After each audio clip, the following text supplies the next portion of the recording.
Good. There we go. Chris, how are you? Hey, man. Yeah, I'm good, thank you. How are you? Good. I'm very good. Thank you for coming on this Bank Holiday Monday. Yeah, thanks for having me. How was your Bank Holiday weekend? Busy? Yeah, relatively busy. Yeah, we had some good gigs though. We had I play in a funk band called W3, and we have a residency at Ronnie Scott's, which is great. So it's just like big funk band, three Yeah. horns at least, and percussion and Wicked. everything. Hammond on stage was very loud, Oh man, very that fun. sounds so much fun. Yeah, that was a good way to end the bank holiday weekend, Yeah. gigging wise. Yeah. That's cool. How did that come about, that band? So that band's been around for a long time, like even since way before I was coming into London, to be honest. Yeah. But when I encountered them, they were playing upstairs at Ronnie Scott's every Thursday, Okay. and it was just more of a jamming out like a little list of like JB's tunes and Lettuce tunes and things like that. Yeah. Yeah, just as I was sort of starting to come into like jams and things like that, I'd go to that night pretty regularly, start to sit in occasionally, and then ended up getting asked to do it a couple of times because it's every Thursday. So like every, member of the band is sort of on a rotation of like who's available, and Right. so you'd get different cast of characters every week pretty much. And then it just grew from there. They started doing some original material that they had been working on, and we recorded that live actually at Stefan Rettenbacker's studio. Right. Cool.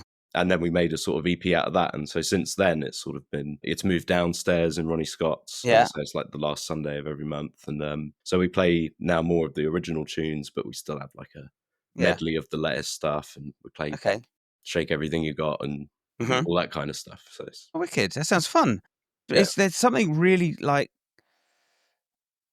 I'm trying to think of the word, man, but when you do gigs like that with live horns, live Hammond, live keys, it's just, as a guitar player, it just means you get so much room to do really minimal stuff. Because usually, like, you've got to cover keys parts, you've got to cover some of the brass lines, and it's just like, it's so nice to just not have to do that. It's like, oh yeah, they can do that. Yeah, you can definitely pick a lane and stick in it and just keep it funky. And there's other moments where you're just sort of in and out of the gaps, I suppose, or whatever, especially once you get to know all the horn lines and stuff like that. Yeah. And, things just start happening when you play tunes over the course of a couple of years or whatever, there's just little things that happen, or they just seem to be slightly different. Yeah. Each time we play it, but it's really, really fun, loud, clang to do. It's just, like that's why we started playing. Yeah. Not to play Valerie. Fucking hell. Yeah. It's definitely much more fun to play. Yeah. So what else were you doing this week other than Ronnie's? Other than Ronnie's, I just had I had like usual sort of function gig with some friends of mine, which was really fun. And then I did a little duo gig at Chelsea Flower Show. That was nice. And it's always I love doing it like duo as well as the full band things, because it's like it's a completely different mindset and a completely different like responsibility to what you got to do. Like what we were saying of like you can stay in a lane with the funk thing in such a big band or any kind of band where everything's taken care of, but then when you're playing in duo, you are everything. Yeah. So it's great to sort of get a chance to bounce between those two. I mean, I know a lot of players do that, but I think I've been really trying to engage with the differences in recent years and try and maximize each one, and have different things playing wise to use.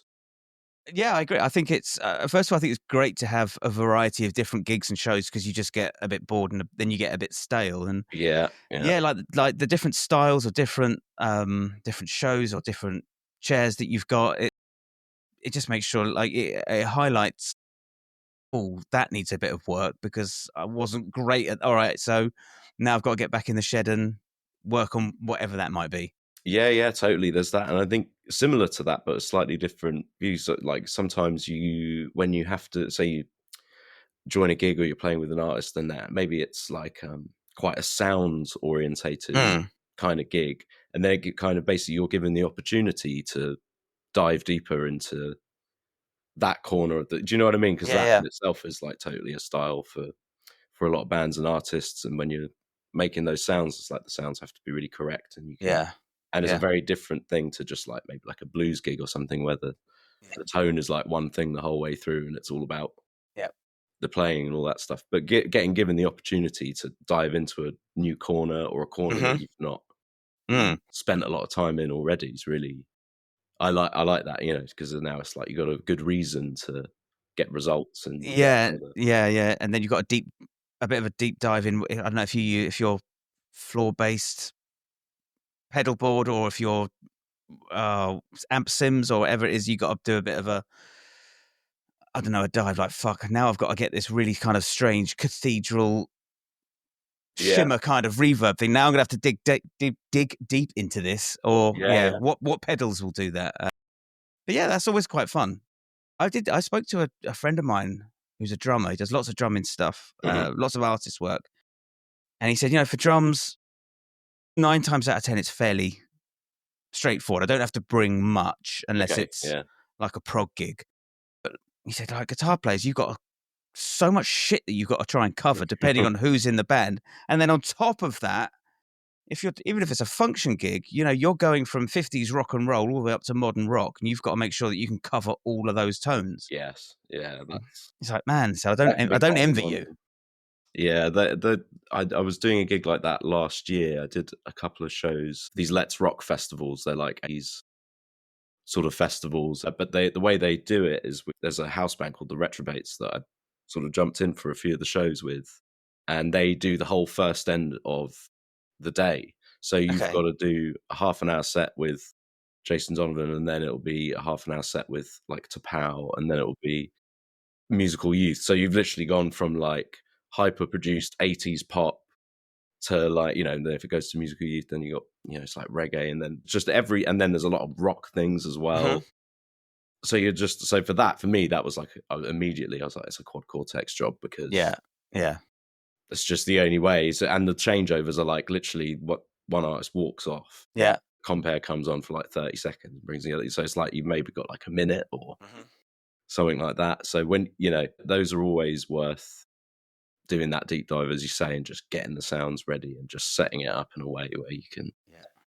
It's just a tap, and then you're off. Yeah, it's done. It's not. Yeah, that's. You're not pulling in a 4x12 or a Marshall head and then swapping it out for a Fender. And Yeah. Just sometimes there's no time, and a lot of stages don't.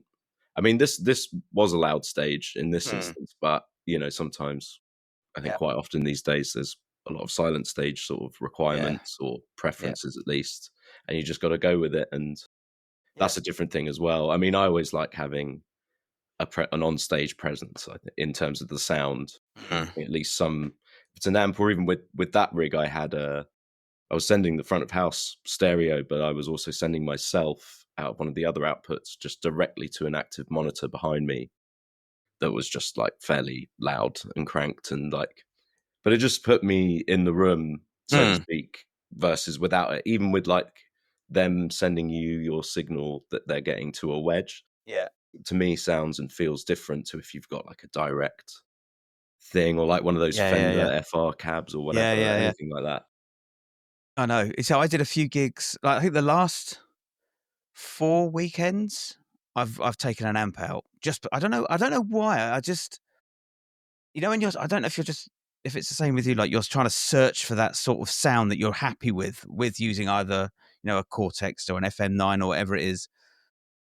And you just like I've never been like 100% definite. Like that's it. I'm done. I'm finished. I Yes. was like, do you know what? I'll just take an amp out. And I was like, that's the thing that I've been looking for is Yeah. that responsive, that feeling. Yeah. There's a palpable difference, I think, and I've been doing the same. To be honest, I've put like a little smaller board together recently. Yeah. I've got one of those Fender Tone Master Deluxe reverbs that are Yeah. like the digital ones, so they're just super light. I think they sound great, Yeah. and so that's just really easy, and it just gives me consistently with the pedals that I know I like. Mm-hmm.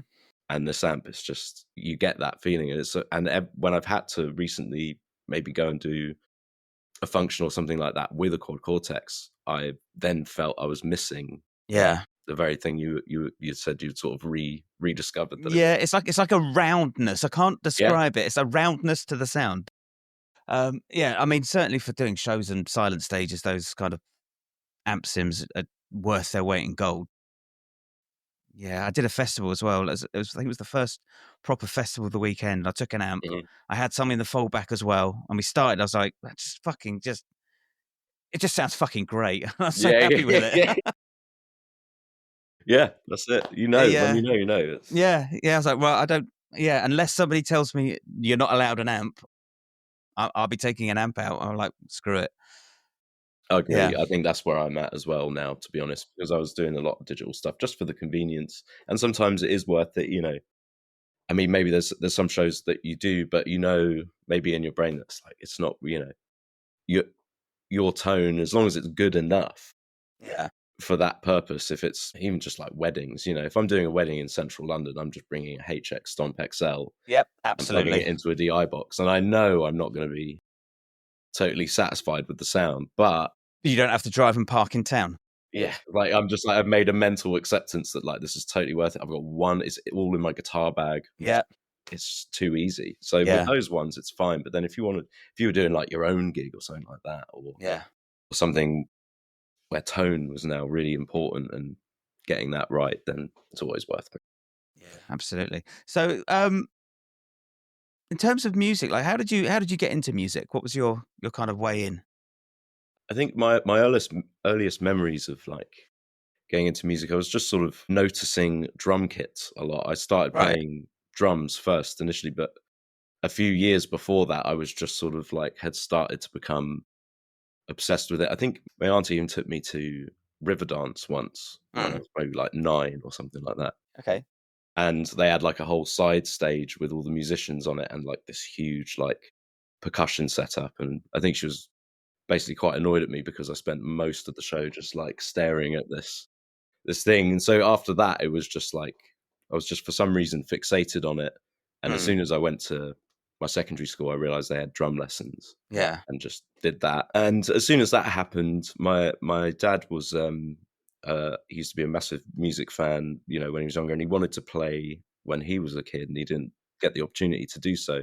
So as soon as I had sort of shown an interest in music, then he was also sort of he was kind of getting back into music as Mm. well and telling me about these records, or like when I was, you know, obsessed with drums, he would bring me like Gene Krupa best of, you know, whatever, Buddy Yeah. Rich, Yeah. just Yeah. like Yeah. compilations and stuff to get. But I was, to be honest, then as I became a teenager, I was in the whole new metal era of Right. Yeah. like that. So by the time I got to year 8, I started playing guitar as well, Okay. and that's when I was just like it was just metal all the time. Right. I still know probably most Metallica riffs, I think, just Okay. from playing them non-stop for like 4 or 5 Yeah. years Yeah. straight. Yeah. Yeah. But that was how it was all just sort of coming together. I just noticed that there was something cool about Mm. drums, and guitar was fairly random choice to make at school because I just did it because a load of my friends were doing it, and I just kind Yeah. of felt the urge to do it. And I asked my parents, and they were like, "Yeah, yeah, you can do both." Wicked. Which was yeah, I was like, Yeah. Fuck "Great, yeah. okay, wicked. Oh yeah, I'll keep doing drums." And then eventually went to ACM, Yeah. and obviously then had to choose Okay. Oh, an what year were instrument you to there? do. What at ACM. ACM, I started basically. I just did my GCSEs and left school. I didn't do A levels, so I was Yeah. 16 when I started, and I think that was 2005 was my Right. Okay. first year. So I Okay. did 2005 to 2009, did the whole sort of 4-year Okay. thing that you could do at that time. I think it's 3 now. I think you can only Yeah. do I don't. 3. Yeah. I'm not sure. Yeah. So I was there 2002, 2003. Wow. So Yeah, yeah. because I think it was either Sam or Jake Romer that put you onto me Huh. years ago because I was looking for a depth for Yeah. something. This was probably 2010, Yeah. 11. Yeah. And I remember I asked you to do a gig, and you're like, "Oh, do you know what? I've got a." I think you just set up an open mic, and Oh. was Oh, that. yeah, maybe there was something like that. Why don't you do my gig and I'll do your open mic? Because I was desperate. I can't remember what it was for, and you're like, "Nah, it's my first night, so I've got to be there." I was like, Yeah, yeah, but fairly important. how did you find the ACM? I really enjoyed the whole of my time pretty much. I mean, I would say that the first 2 years that I did there, and which was like the diploma course, and then they had one called higher diploma, which was pretty much the same. I loved that because that was like 5 days a week. Yeah. going to ACM, learning about guitar, hanging out with guitar Yeah. players and other musicians all day, Yeah. and great faculty and great equipment everywhere. It was like it was excellent. You just completely immersed in guitar and music. It's like Yeah. literally good. The whole schedule was just like school, but the content is so much cooler and better. Yeah. I know. It was, I think it was similar for me. It was 5 days a week. And who was teaching when you were there? We had John Bishop, Matt Hazlitt, Jamie Humphreys was there, Dave Kay was there. I think annoyingly Guthrie had just left to go work at BIM. He left the year that I left. So I think he left in 2003. So I was very fortunate to have him. Yeah, so yeah, you got in that golden window there, but Yeah. yeah, he had sort of just recently left. Who else we had Michael Caswell, Adam Payne, James Berridge, Nick Meyer, Pete Roth, Yeah. Giorgio Serci, Yeah. they're all loads of great guys. And I got a chance to go back to ACM earlier this year and last year as well, because Mm. before that I hadn't been back in ages, and it was really nice to see Yeah. some of those guys are still there and Yeah. That's cool. yeah, doing the Yeah, thing. I enjoyed it as well. I think there was, especially, I think when we were there Mm. for those years, I think it was still kind of a music school that was set up purely for the sake of music education. Yeah. I think I went back about a year ago. I had a guy who teaches there called Rob, and he said, "Oh, when you come down and have a look." I don't know how you thought when you had a look round, but like the place is falling apart.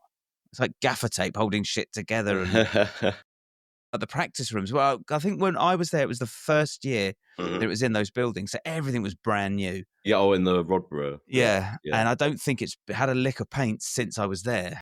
Yeah, no, So it does look exactly the same. It would be nice to see a bit of I mean, I think there's the only thing they changed is, like, where the downstairs offices were, they put, like, a new studio in there, yeah, which is quite nice. But yeah, everything else is pretty much the same. Even the guitar mm, rooms are, like you got the same, like, the Fender room and stuff has the yeah, same amps on the wall and stuff, it's like I was like, "I literally haven't seen a Fender Cyber Twin since I was here nearly 20 years ago." So yeah, that's funny. yeah. But I did hear that it got bought out again, Again. literally about 2-3 weeks ago.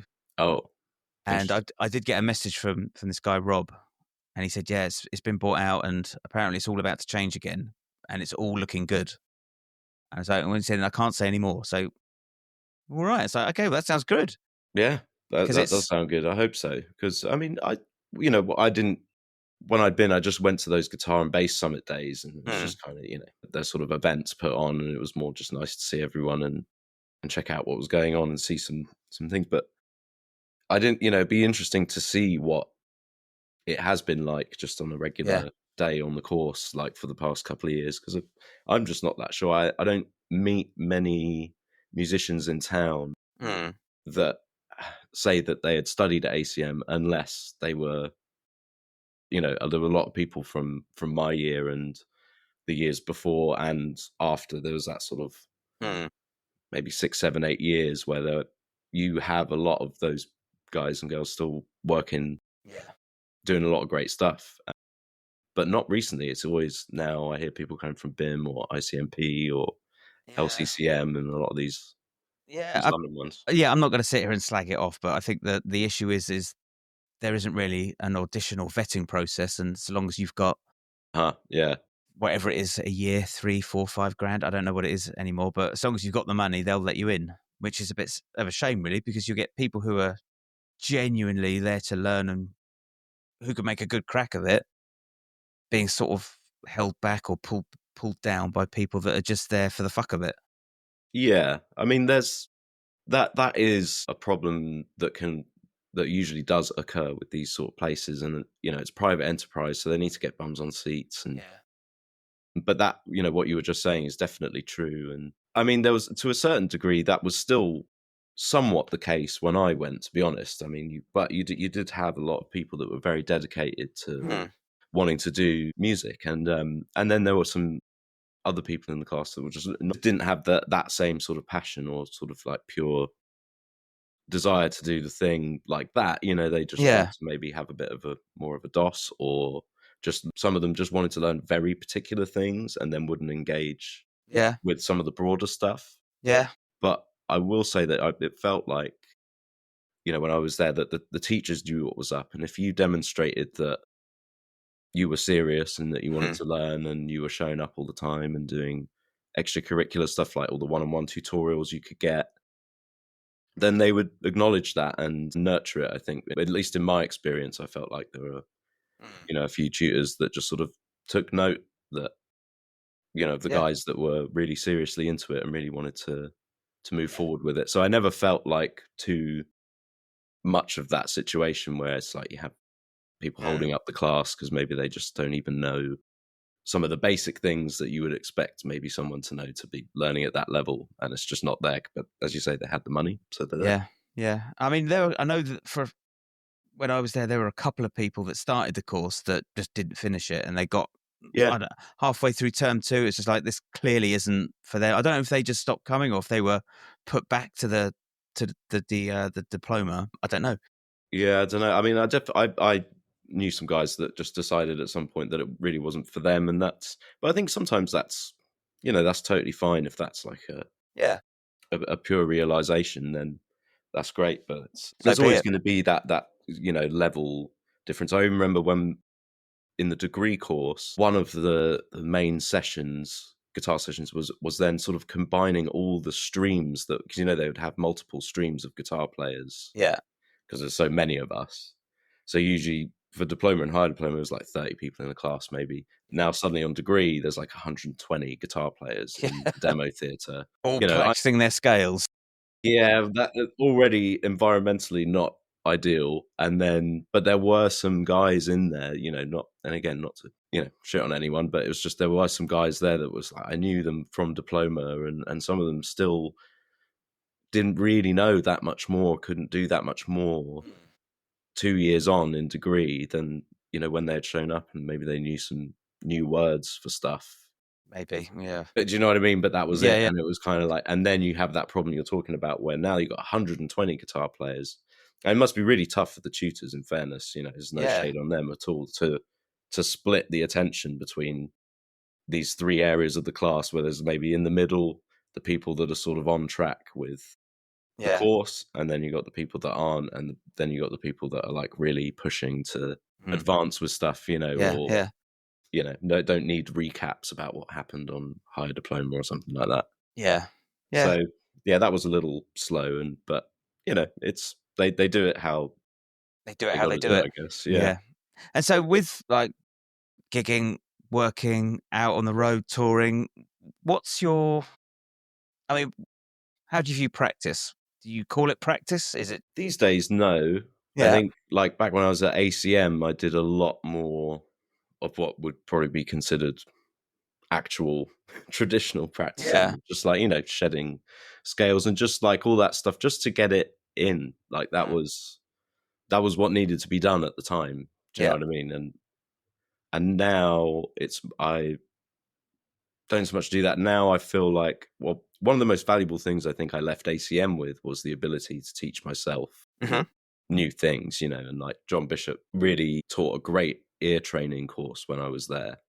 And I had him consistently for the 2 years on diploma and higher diploma. And so I have to thank him a lot for like getting that together in a way that, ear training is just so important. But with practicing, once those things are in place and things start making more sense. If you've learned all the chords and the scales and you've learned a bit of theory and all this stuff, you're just doing, sort of due diligence on how music works. But then Yeah. you actually start seeing it come together when you look at the fretboard or when you Mm. try and go for stuff. And I think that's maybe when it changes. You can add vocabulary, you can focus on particular areas. We can all do that, but I think then it's now, once you've got the fundamentals in place, I don't know what it becomes, but there's a lot of exploring and just playing. I mean, I think with practice though, or the idea of practicing, it kind of depends what you're practicing for, because I Yeah. think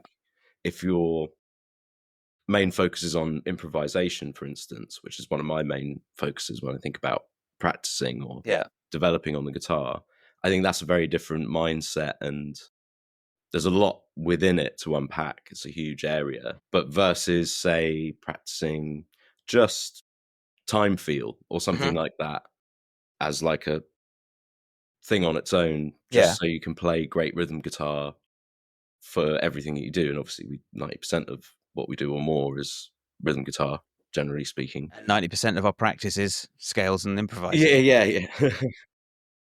Yeah. Yeah, All right. So when you're like when you sit down and practice, there's something like time feel. yeah. Do you have a method to it? Do you just put a click on? Do you Yeah, I mean, there's put a a couple of song things on? you can do. I it's a mix of all of those things, to be honest, because it's,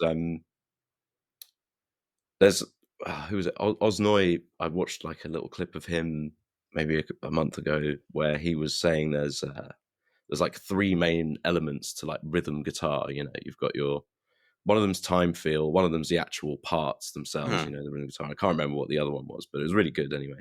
But so for me, sometimes it's just, like, being aware of elements like that. I think those realizations, or sometimes you discover it yourself, sometimes you hear it Mm. from another guitar player talking about it, but those really sort of step up the level of, I find those are the things that help me actually, like, step up a level with Yeah. whatever I'm working on, because sometimes it's just about thinking about a thing in a way you haven't Mm. maybe thought about it before, or realizing possibilities that you didn't realize were there, Yeah. and then it becomes exciting again. So and then again, you're just playing rather than practicing, at Yeah. least in my mind. I mean, I think the idea of practicing just conjures up images of like metronomes and sheet music and the music stand, and it feels like a Yeah, slog. Like I've got no issues or problems with doing either of that. Now I quite enjoy sitting down and going, "Well, can I have a crack at?" Like if I've got nothing yeah, going on, it's like I think it was actually Jamie Humphries who posted a video of him playing the intro to Country Boy. I was like, "Do you know what? yeah, I've never got that down." I was like, "I'll have a crack at it." And I did. I sat down with the chart. I had the click, and I was like just running through it at half speed. And then, as is always the case, a gig lands in. You're like, "Oh, okay, so I'll put that to the side. Now I've got the gig to get in. sure, Got to yeah, get yeah, that under my belt." And a month goes by, and you haven't looked at it again. But yeah, I mean, I really enjoy sitting down and just working through something that I can't work through, and I can't do it. And it's I really enjoy that process of going from fucking hell, this is hard to fucking hell, I'm almost got it. yeah. No, Um, I love those actually. mm, I did some of that on Friday night. I did after I got home from my function. I just decided to start shedding the sort of unison line in it's not unison line, but that big line in Contusion by Stevie Wonder. okay, It's just like just a big long line which has some tricky, like, this, pentatonics descending in groups of 5, and then you right, ascend in fourths, so you got to do all that stuff that's, cool on a piano but really difficult on a guitar. yeah, And but yeah, just because I was just like, enjoyed getting into it and just like, okay, here we go, let's get this together. And you yeah, just yeah, yeah, keep whack, every time you mess it up, you just whack it back to the beginning and yeah, give it yeah, another go, take it slower and all that stuff. I really enjoy the feeling of that coming together. And it's interesting to do that with the same piece of music several years apart.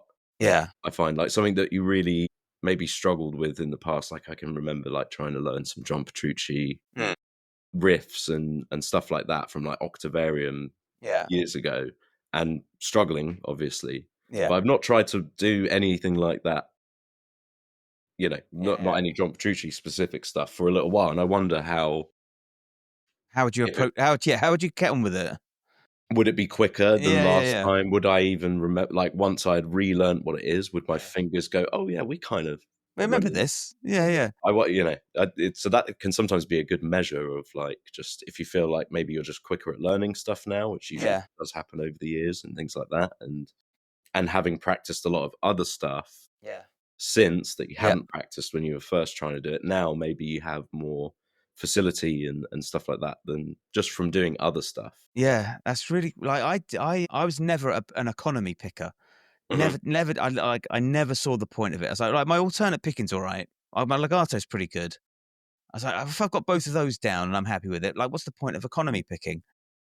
And I can't even remember what it was that spurred me to have a crack at it, but I did. I was having lessons with Martin Goulding, and I said, "I'd like to have a go at some economy picking." And he's like, "All right, okay. Here's a couple of lines," and it took a while to get it that almost that semi sweep thing down. And I'm not really good at sweeping, but I'd spent like a month just doing like really slowly, just working up and down this little pentatonic run. But then I found that when I came to do an alternate picking line, it felt so much easier. And Okay. I went back to him and I went, "Look," I was like, I've been hammering through this economy thing, but my alternate picking is now better than it was." Yeah, He went, "Oh, yeah." He interesting. said, "Yeah, they just feed into each other." Huh. I'm like, "Fuck." He said, "Yeah." That's great. I was Yeah, like, yeah. "Wow, okay." So I think it's having that level of control with your picking hand to do the double sweeps or whatever it is that then just gives you more Yeah, control yeah. just to alternate pick it. It's like I it was just weird. Yeah, but that's a great sort of, accidental Mm, bonus result, isn't it, basically? yeah, 'Cause you're trying something new and adding a new thing, and then it's actually just made the thing you were already doing better. yeah, It's win-win. I mean, I came around to economy picking a couple of years ago. It wasn't really a conscious thing. The only thing that happened is I did can't remember how long ago it was now. Maybe it was like 5 or 6 years ago. I changed how I held my pick. mm, So I changed from just, having the point downwards to basically having it sideways like this. So okay, my thumb just goes across like that, and then I'm using the edge of it. the sort of wide edge, yeah. Yeah, okay. And that I think helped. Like, because if I try and do economy picking or almost any kind of picking, holding the pick the traditional way, Yeah. I just suck now because it Right. just.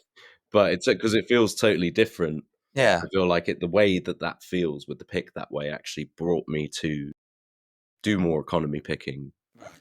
and stuff like that. And I did change the pick for tone reasons because I'd heard Scott Henderson say, well, that's the thing, I basically misunderstood what Scott had said because he holds it like completely upside down. Right. So he's using the whole fat end of the pick. Yeah. I thought he meant sort of like this Okay. long way. But just because, and then I checked it out, and yeah, I think it does sound less Mm. plinky Yeah, yeah, yeah. when you do that comparatively. So I just made the switch, and at first I could only play single notes and leads that Yeah. way. And when I was doing rhythm, I had to change Okay. back to the normal way, and then eventually it kind of I Clicks just pushed sunk through in. and it came together, Yeah, yeah. yeah, yeah. That's weird. Right, I remember a lesson with Guthrie actually at the ACM, and he said like what pick you use, how you hold it, Mhm. like will massively change the tone. Like if you have the pointy end, and Yeah. he'd dig in. It's like you got very Angus Young, and he did some like real Yeah.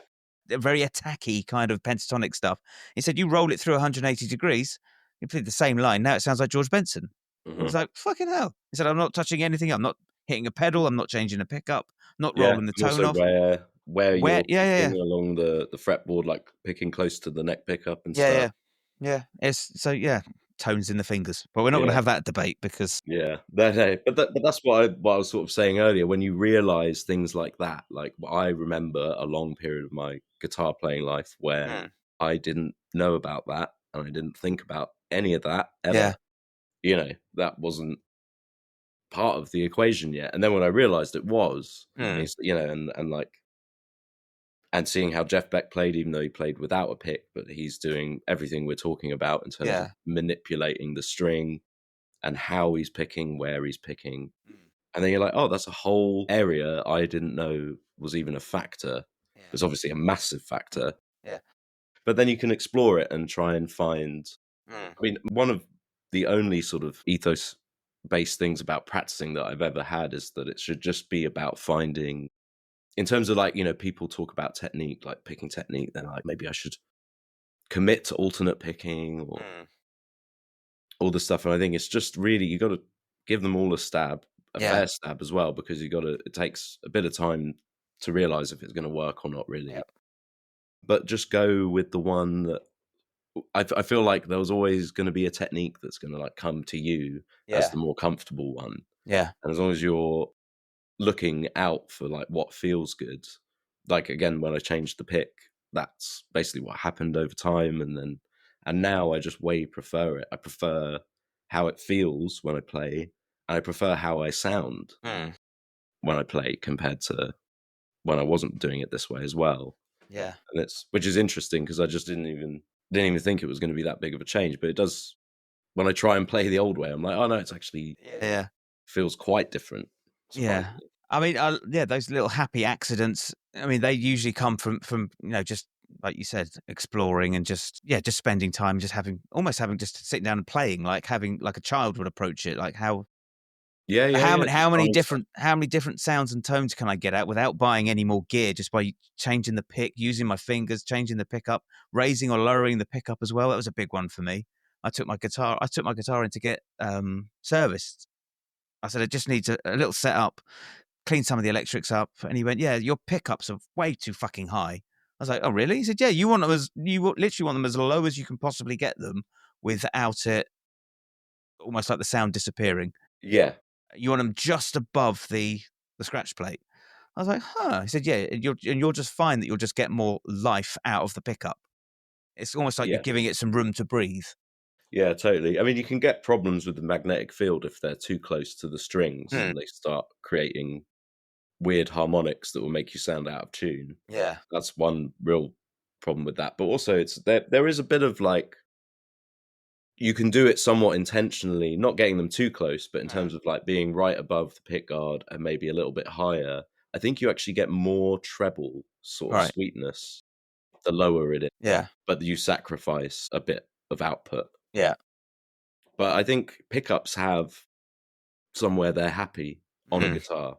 And yeah. you just have to get in there with a screwdriver and try it and Yeah. just like and if you want to be really studious about it, you can do it with, get Logic open and play a Yeah. lick on the pickup, lower it down, check it out again because, there's a couple of seconds there where you're Yeah.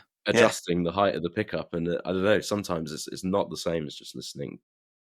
Oh, I like Yeah. that one. Yeah. I know.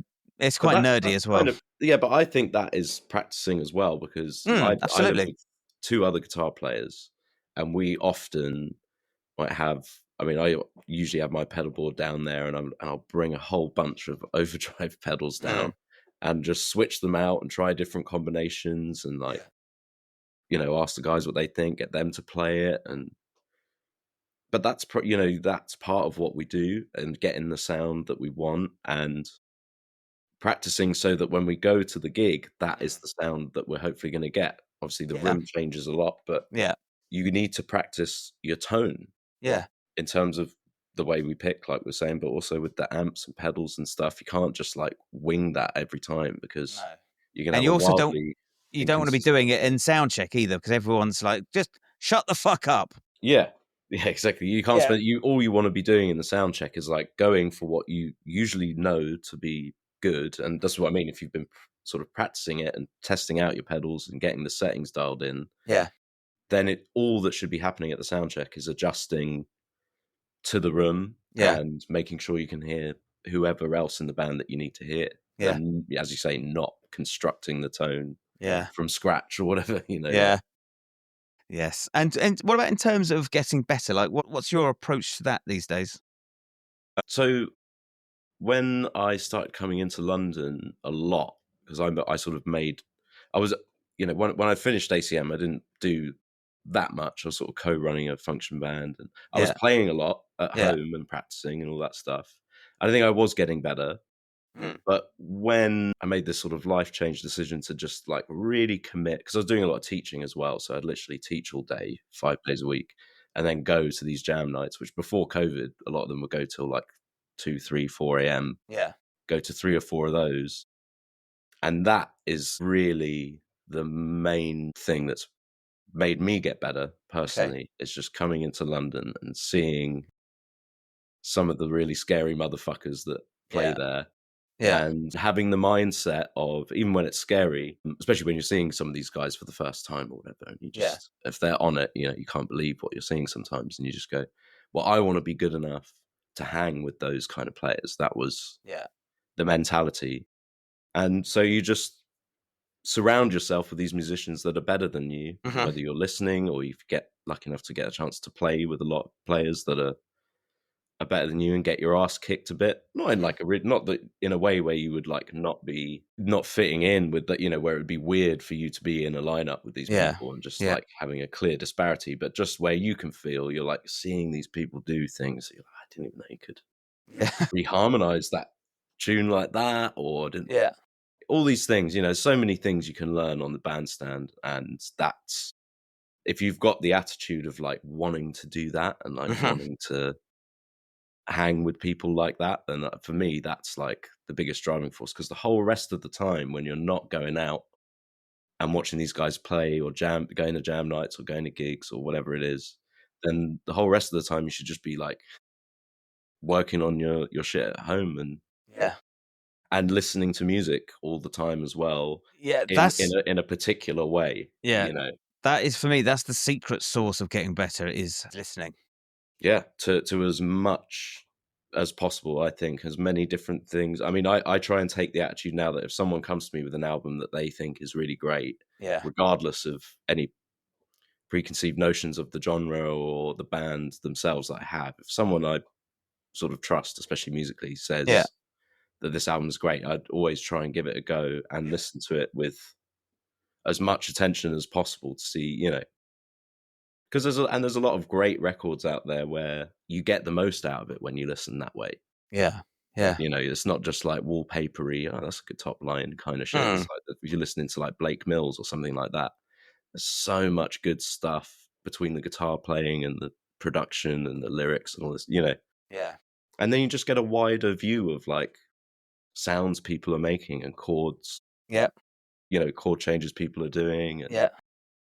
loads of stuff that, yeah, you're widening your awareness of what music can be. And what's Mm. great about that, you know, as you know, like the more you learn with music, the more you realize you don't know. It's Yeah, like, it's you know, it's it gets to you like, oh, it's deeper than that. yeah, Okay. yeah, yeah. I know. I mean, I don't know if you still teach today, but there's so many students that I get that just don't listen to music. Yeah, I'm not doing that much teaching now, but when I was doing this teaching, like right before COVID, Mm. I was surprised about that. And I'd have students that I'd be like, you know, they'd come in for their first lesson. I'd tell them like, okay, well, look, I really want this to be, you know, fun and engaging for you. So let me know what you're listening to and what you like, and Yeah, then I'll try and, as much as possible, tailor what we yeah, do in these lessons towards that, so yeah, that it means something. Hopefully, you know, they're yeah, gonna yeah, be more likely to not give up. yeah. But their answer would be like, "Oh, I don't know." I was like, "What do you mean?" What do you mean? I was like, "Well, what's you know, you got Spotify? What's on there?" I was like, no, I Yeah, don't really know. I mean, some random playlists." I'm like, "Okay, well, who's on the playlist?" I don't really look at it when it's playing. I'm like, "Oh, okay, so you've heard music, but you have no idea who it's by yeah, or what it's called yeah, or how to find it again." yeah. Well, It's like yeah. a What do you do if you bizarre way. like it? So Yeah, no, I'm just like, and yeah, you're just flabbergasted sometimes. yeah, But it's different for every, you know, life in general and what you do yeah. with it and how you perceive things is different for everyone. So I But get it that there's it's a possible. there's a trend. I'm seeing a trend. Like if Mhm. it was one or two, it'd be like, okay, they're just. But it's a trend of people not listening to music and Yeah. signing up for lessons. There was a stand-up reel that I saw on Instagram or something, and someone was saying that the sketch was something along the same lines, like, "What music do you like?" He's like, "R&B." "Okay, what kind of artists?" He went, "Oh, I just listen to R&B playlists." He's like, Mhm. "That's like saying that you like stories." And you go, "What's your favorite story?" "I don't know. I just like the handwriting. I like Helvetica." It's like, "What Yeah, the yeah, yeah. fuck? What the fuck is wrong with you?" Yeah. I find it a bit bizarre. I get people being hands off with it, but like I don't get wanting to go as far as partaking in a guitar lesson or a music lesson of any kind Yeah. when that's your outlook on listening to music. But hopefully, you know, with some of those situations like teaching, it was great to see some students completely go the other way and just get obsessed and just Yeah. dive in Yeah. headfirst. And Yeah. like, I remember I had one like amazing student in this school in Cheam that I didn't teach at for very long. I have no idea what the student is doing now, unfortunately. I hope he's still playing because I just, even when he was like 14, 15, he just got totally into it. And Yeah. every week he would have learned a new song Yeah. just on his own Yeah. because he wanted to learn more music. And it would be different genres of music. Yeah. Be metal, it'd be hip hop, Yeah. it'd be Yeah. pop, Yeah. and like all this stuff. And he's just doing it on his own. And he's like Yeah. super, it's just no question about what he wants to do. Yeah. Yeah. And that's, you know, I think that's what you need to get as Yeah. as good as you might want to get, or you know, if you would just really want to be serious about music, it needs to sort of bite you like that. You know, you Mm. get bitten by the bug, then Yeah. there's so many things that aren't, you know, about the pursuit of it all that are just not even questions. You just do it, you know, Yeah. and that helps a lot because I know maybe it's not like that for every musician, or maybe it started like that and becomes not like that Yeah, I don't know. at some point. I think you need to have enough of a love for it so that when it gets really tough, like you're sitting through a fucking song that you've got to learn for a gig, like, and you're not getting it. Hmm, hmm. If you can sit through that and push through it, and I think that's the difference between people that like if you didn't have that love, like if I didn't have that love for music when I was sat down working through songs for a show that I'm doing, but like fuck this, no, I can't do the gig. Someone else can do it.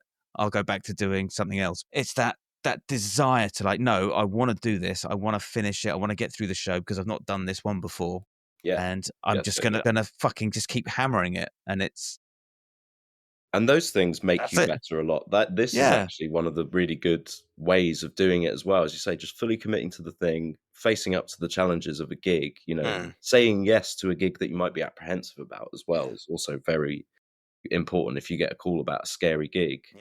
for whatever reason, maybe the amount of material you got to do, or the amount of time you have to get through it, or something like Yeah. that that might cause a lot of stress and Yeah. anxiety, which Yeah. certainly does.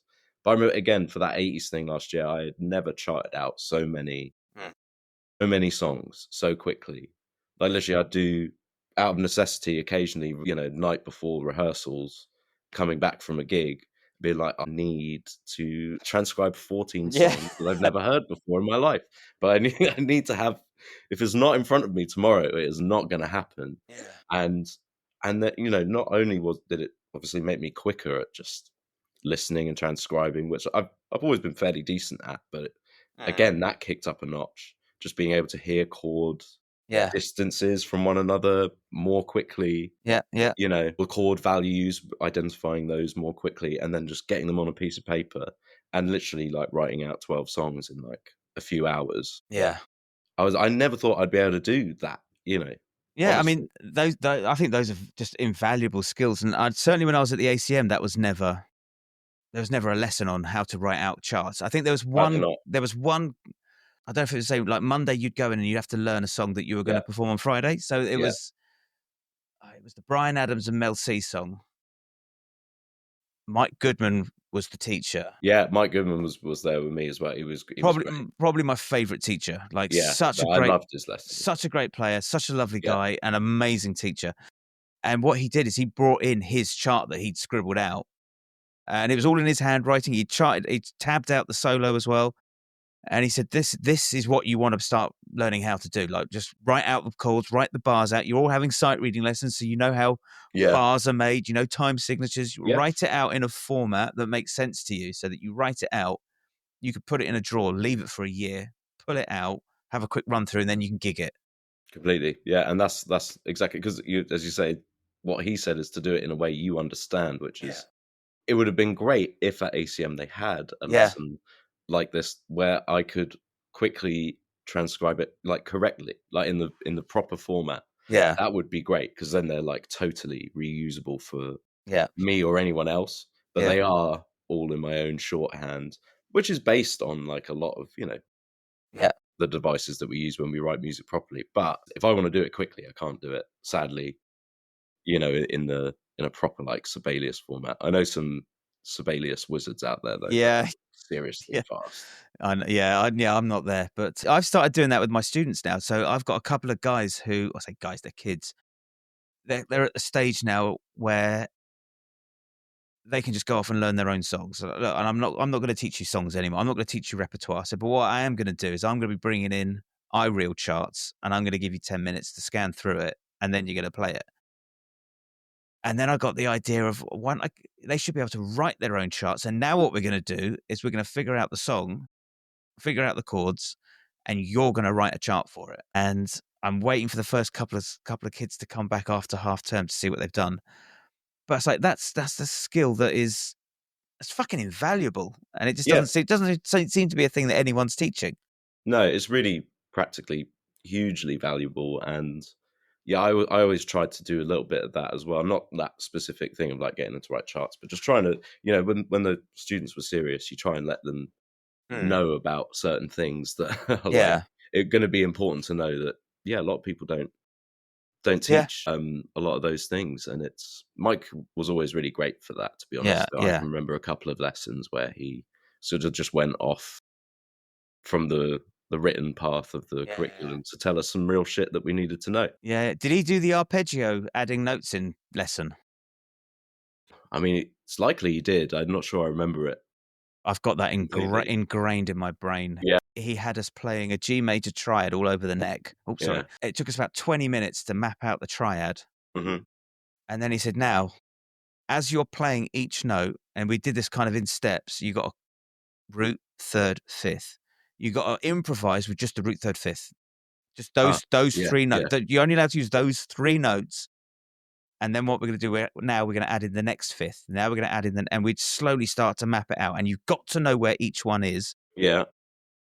And then once we've done that, it's like, right, every time you hit a root, you're going to go up a tone to a second and come back to the root.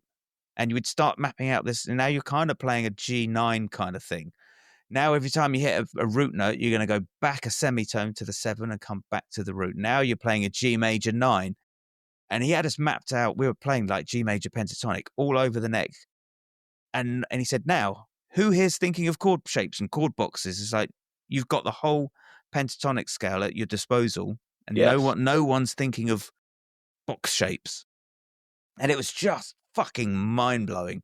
Yeah, it's good to find stuff like that that breaks out of the box thing. Yeah. I think, for me, I think the way I did it is I just caned the box thing, because I'm definitely a box guy versus a 3 notes per string guy. Yeah. Like I'm a caged Yeah. student, basically. But it was just like rinsing it and rinsing it and rinsing it, and then starting to join up stuff. Or like you'd go, like, if you had started on, like, you just take the top end of like a G minor pentatonic and then just, I think Jamie Humphries showed us that, whereas also maybe it was Jamie or John Bishop potentially, and you would just extend to like the position below on the bottom, so you'd be like, and then you shift into position 1 and then up to position 2, and then stuff like that starts, you're sort of gradually breaking down whether it's this shape or that shape that starts to become one big shape across the whole fretboard. That attaining that freedom is so massive, especially for like improvise and things like that. But that's a big one, because you're right, there's lots of those little things. I think I remember Nick Preston as well, who was teaching bass there. He had like an extracurricular jazz thing that would be basically like every Thursday evening you'd go, and every week would be a different type of tune. So it'd be like a blues one week, then a rhythm changes, then a ballad, then a bossa nova, then a Motown. You'd get the lead sheet for everything. You'd talk about all the harmony, you know, anything that was important about when you play this particular tune and how to do it. And that is so valuable, because you just get to see everything, really. If you break down the old songbook like that, and you're just doing all these standards, and you're running through it with techniques like what you were saying, where you just use the third. Like he would get us to just play the root notes through the form, and then just play the thirds through the form, and then just play the fifths, and then, little clusters of notes, and then suddenly you're like, oh, you're seeing the guitar in different ways. I think that's the biggest. Like, you know, I don't know if you ever felt this. I always felt like I would like plateau for ages, then realize something, and jump up, and then plateau again. But it's when you realize in your own way, through doing all these things we're talking about, perhaps, however it comes together for you, when it does connect, and you see all the pentatonic shapes combined, or you see the thirds in each chord as they go by and stuff like that, that's freedom, I think, because that's the biggest thing you can sort of achieve in terms of like a big turning point in your playing. At least for me, it felt like that was the difference between when I used to play guitar in a more, I don't know how to describe it really, but like a way of like, I know if I do this, it will sound like this. Whereas now I feel like it's way more expressive, and I can see, at least on the guitar, not on maybe other instruments, I can see how the harmony works. I can see in different keys that you can do these same moves, or you can do these same substitutions in these places, because I'm just starting to see music in a different way to how I saw it, 5, 6, 7, 8 years ago. And again, a lot of that was because of playing with these other musicians as well, and just hearing them pull out moves. and you work out what they are somehow. Maybe you record the jam or something on your voice notes. Yeah, or ask them, Come back dude, home. what was that thing you Some did? people are gracious with it, yeah. Yeah, There's, others are, it's a guarded secret. yeah, I've had experiences with both with Okay. types, especially keys players. They can be quite secretive of it. So I Yeah. do some gigs with a UK soul artist called Donny, Right. who's a fantastic producer, and he plays keyboards and sings, and he will always pull out some new reharmonization of something or substitution in a sound check Yeah. for one of the songs, and he'll always tell me what it is. So I'll be like, bro, Okay. what's that? Tell me what it Yeah. is. Get out to Don because he was always. Yeah. I I love mean, that I relationship. think you should. I think you should be generous with information because I don't know. Absolutely. Unless you're a freaking genius and you've come up with this by yourself, you've probably acquired it from somebody else. Yeah, yeah, and he So definitely, he would.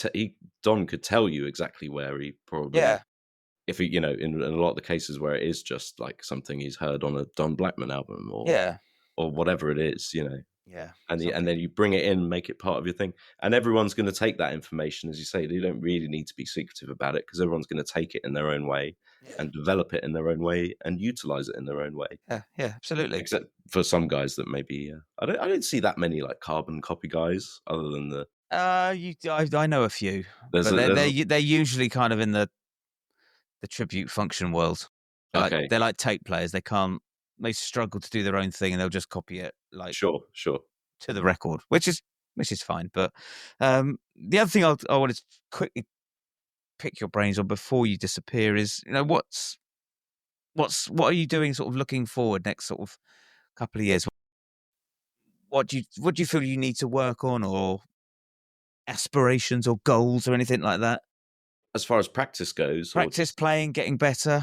What do you think? I really need to get this down because I want to. well, the main thing for me generally, like moving forward, I think, or as a new thing this year, is I've been working on an album. I want to doing an Okay. instrumental guitar album, and Okay. it's something I've always wanted to do since I was at ACM and all this Yeah. stuff. I've always loved that kind of thing, more on the fusion side of things rather than the sort of Joe Satriani. Yeah. Hopefully, it will be a bit more unique. Okay. I hope, Well, but that sounds it's cool. but anyway, it's with that comes so many things of like wanting to get better at composition, Yeah. wanting to, I want to get some good improvisation on there and things like that. Yeah. And I think because I've spent so many years as a sideman, I've known, and I'm always going to be one. I love doing it, but Yeah. like those skills that I've practiced are different to these skills that I'm going Mm. to have to be engaging with and practicing with way more now that I'm actually going to finally sort of put some music out and want to gig it. And I'm going to want to make, ideally in my mind, like that, I want to be playing my best on those gigs, at least Yeah. from an improvisation standpoint. So it's like, how do I do that? What needs to be done with like actually preparing the tunes, practice wise, Mhm. so that the tunes part is sorted, and then Yeah. playing over the changes loads and really trying to find interesting corners of the chords, or when one chord changes from another, Yeah.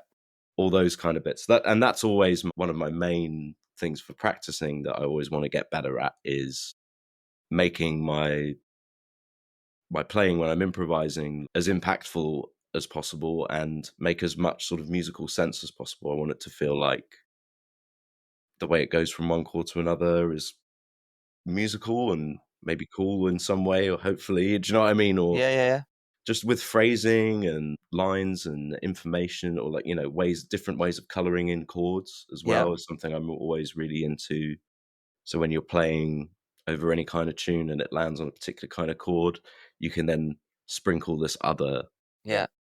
twist of a color on it that Okay. is just one step away from what would maybe be the usual Yeah. thing you might expect to hear. And just, yeah, I just want to push my whole spectrum of what I have available, to play Yeah. at any one point and be able to access it in the moment. That's the hardest thing, because there's loads of stuff I can do at home when I'm just playing on my Yeah. own Yeah. that Yeah. I just can't seem to often get to on stage. It's like it's always 40% Yeah. less Yes. Yeah. Yeah. available on the stage. Yeah. And there's lots of reasons for that, obviously, just like the crowd and the other people you're playing with, and there might be other factors. Maybe it's the first gig you've ever done with that particular band and there's been no rehearsal or something. That's always going to limit your capacity to. Yeah. Am I going to go for this thing, or should I just hold it back a little? Yeah. I'll play it a little safe. Yeah, yeah. Or even just sometimes me, I feel like the stress of it blocks out stuff that I know. I can't work out in in the moment because my brain just literally gets too fizzy in the moment, and you're just like, oh, I know I did all the, did some interesting stuff when I was practicing this at home. Can't remember anything about it Fuck it. on the stage. Minor pentatonic. Fuck it. Yeah. That's the Yeah. that you just retreat to the minor pentatonic world. Fall back. Feel great about it. Blues your way out. Yeah. That's always a good skill as well. You got to be able to blues your way out of a situation. Yeah. I do that a lot. It's like, do I go? Yeah. Do I? No. Shall I? Maybe. No. Fuck it. No. I'm gonna go for it. No. I shouldn't have done. Okay. No. Yeah. That worked out actually. Whoops! I missed the chord change. Fuck. Oh. That's a classic thing, man. That's one of the main things why, if I am practicing something, it is to achieve getting rid of that disparity of for like any, maybe it's like could be a lick, it could be an idea or a concept, but it's like, I know when I'm on stage, if I'm like, I think I can try that thing on this chord, I almost always will fuck it up. Yeah. If that's what I thought. Whereas if it just appeared as almost like not even a thought, just if you're in the flow of improvising and stuff, sometimes you can just let your fingers go for a thing. You kind of know it's that concept you've been working on. Yeah. But if it just comes out, whereas if you think actively, I think I'm going to put it. Oh, it's already happened. Oh fuck, It's gone. Yeah. I heard there was a great little Guthrie quote. I don't know if you've heard about the kid that he wanted to learn an Ingve run or lick, and he had a friend who taught martial arts. Have you seen that reel? I'm not sure I have. I'm going to fuck it up and I'm not going to get it right, but it was something to the tune of Guthrie had a friend who taught martial arts. Yeah. He had a kid that came to this kid's class and he said, I want to learn the 1-inch punch. And he said, all right, fine. He said, look, I can teach it to you, but you need to be able to practice this in a way that it can come to you without even thinking about it. Like Guthrie said the same thing. Like if a kid came to me and I want to learn an Ingve piece, it's like, right, I can show it to you, but the technique needs to be able to come to you in a way that you're not even thinking about it. He said that if I didn't teach him this, there's a chance he's going to quit and go and buy a PlayStation. So it's finding that balance of like, I'll show you what you want to do, but just know that it's not what we need to be doing. We probably need to be doing this because you can't play in time yet. But I'll give you I know I've gone off a bit of a tangent, but it was that idea that techniques and ideas just need to, like you said, they need to come to you without consciously thinking of it. And it's the same with everything else we talked about. It's the same with learning a song. It's the same with where you're picking on the thing. You just hear, it's not even a decision or a thought, but when I'm playing and I decide to go and do a thing, like maybe I'll do a big slide up on the G string and then bend. And as I'm bending, whack open from the neck pickup, opens up to the bridge. Yeah. And then start picking right by the bridge. So it's really nasally. Yeah. Like no one's thinking about. I mean, but what I have done is I've watched Michael Landau play countless hours and hours and hours and hours of my life listening and watching what Landau does and loving it. That I know that that's something he does, and you can do that. You can, the way he manipulates these things, and it just became immediately accessible for me to do that because I spent so much time doing it. But if I went to play a song that I've only looked at half of the song once and then try and go on stage playing it, could be a really easy song and I'm there sweating, struggling, hitting a few like literally it's happened on the simplest tunes ever, and then you could play something way more technical that you've played because you've played it forever. It's like it's right there, right there, automatic, and it just comes out and you're not stressed and it's lovely. And that's the beauty of practice. That's the beauty of getting better. Is eliminate the stress on the gig. Exactly. We want to mitigate the stress as much as possible so that we can actually enjoy the playing. 100%, and hopefully just play to our maximum as well. Freely express ourselves if we're doing a gig like that where it's improvising, or even if you're just doing a show, like saying there's those moments where you get to go out front and just Blaze. rock out to the Yeah. max and have a bit of a shred. I love that. There's loads of gigs in town where you get to do that, and that's Yeah. kind of expected Yeah. that you do that, and that's great. That's like playing guitar in a way of like what kind of like civilians think the electric guitar sounds like. You know what I mean? People that know nothing about the Yeah. electric, but they know it goes. Yeah. Yeah. They know that. You know, Yeah. They know you, Stairway to Heaven, so we could do that. yeah, you just play those things and you do the moves and whatever, and they love it, Yeah. and that's making it enjoyable and entertaining and engaging for people. That's the most important thing. Whatever you're Yeah, doing. I think that gets forgotten as well as performers. Is our job is there to entertain and bring a bit of joy to people Yeah, as totally. And players. you can do that intellectually with your own, if you were doing a jazz gig or Yeah, fusiony gig or you play. something like that, you You do got to it in play a the different jazz way. lick. Yeah, The jazz lick. the jazz lick. Yeah, But, if you can make that fun and captivating and genuine and, yeah, but everything's got to be there already. But yeah, that's it. You just got to be aware of what gig it is. mm. How do you make that Yeah, exciting for you and engaging for the crowd? That's the most important thing, isn't it? But it can, all the different types of gigs we do, that's the thread really. yeah, yeah. And I yeah, agree. Yeah, I think on that note, we'll call it a day. Chris, lovely. it was so great to finally chat with you. Thank you so much Yeah, for your time. likewise, Tim.